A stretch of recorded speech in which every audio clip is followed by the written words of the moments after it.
Ang programang ito ay rated SPG. Striktong patnubay at gabay ng magulang ang kailangan. Maaaring may masiselang tema, lengguwahe, karahasan, sexual, horror o droga na hindi angkop sa mga bata.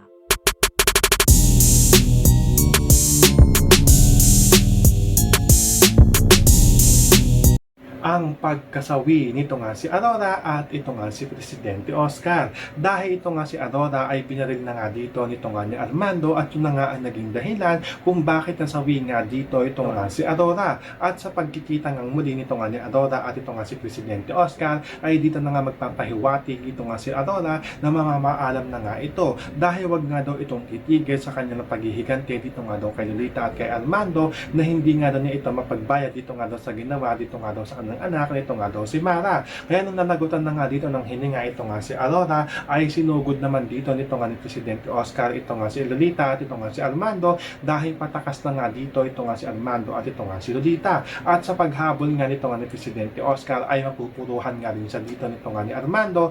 Kaya ito nga si Armando ay masaya nga dito at ito nga si Lolita dahil lahat nga ng gusto nilang pabaksakin ay isa-isa na nga nila dito napabaksak.